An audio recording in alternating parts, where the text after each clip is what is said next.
You can imagine how Trump agreed to it. There he was playing golf, and up comes an Agent Smith holding a folder. He says, "Mr. President, you remember when we killed Baghdadi? Yes, the ISIS guy. Yes, the media did love it, sir. How would you like to do it again?" Oh, yeah.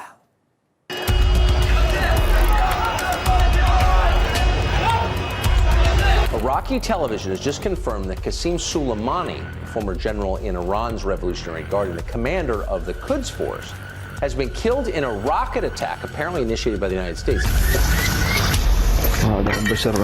The U.S. and our allies on alert after that dramatic attack on Iran's top military commander.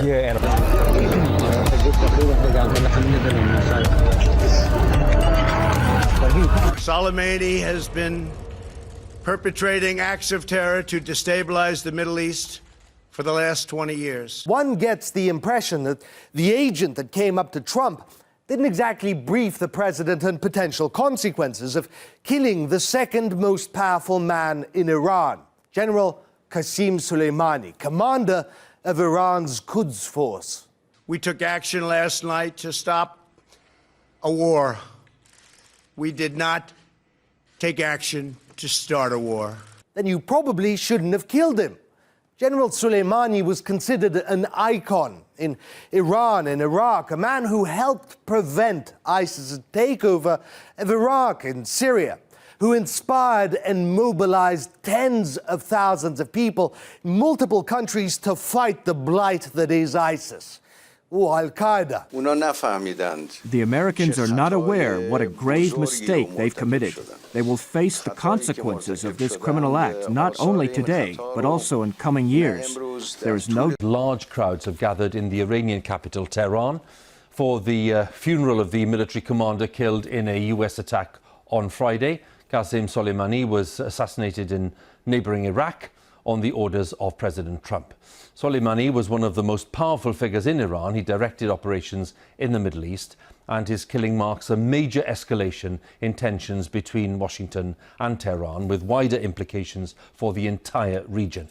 Iran's allies in the Middle East include Iraq, and General Soleimani had influence over a number of militias who are operating there.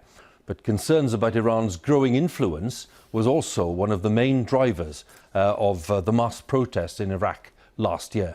Our Middle East editor, Jeremy Bowen, is in Baghdad tonight with the latest. We can join him now.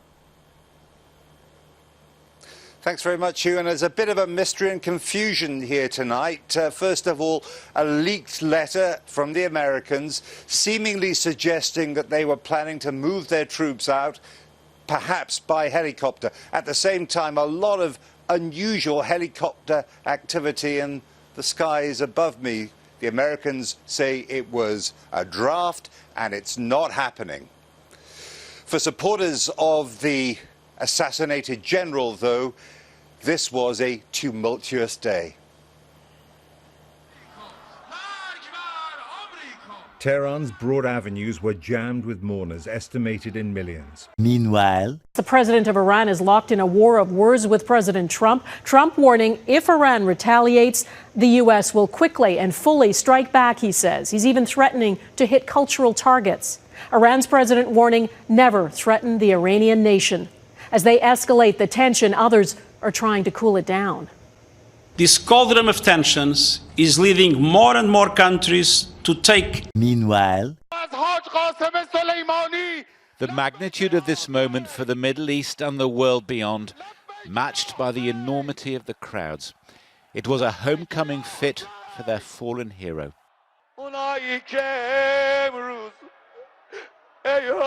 The body of General Qasem Soleimani, who inspired veneration and dread amongst his enemies.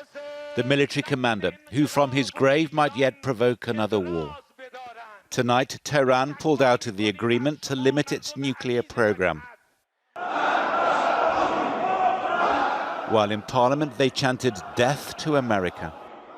Thanks to Soleimani, Iran's reach is long. In Iraq, MPs demanded the expulsion of foreign troops, 5,000 American and 400 British.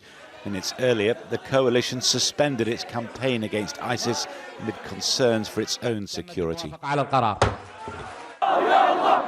And the anger echoes to the shore of the Mediterranean. The grief, too, among the Iranian-backed militants of the Lebanon. Hezbollah is Soleimani's most feared and powerful proxy force, capable of striking deep into Israel. And here, the call is the same. Their Iranian commander must be avenged. America must not be allowed to rest, this man told me, even if it means our children are martyred. If I had the chance to get revenge, I would.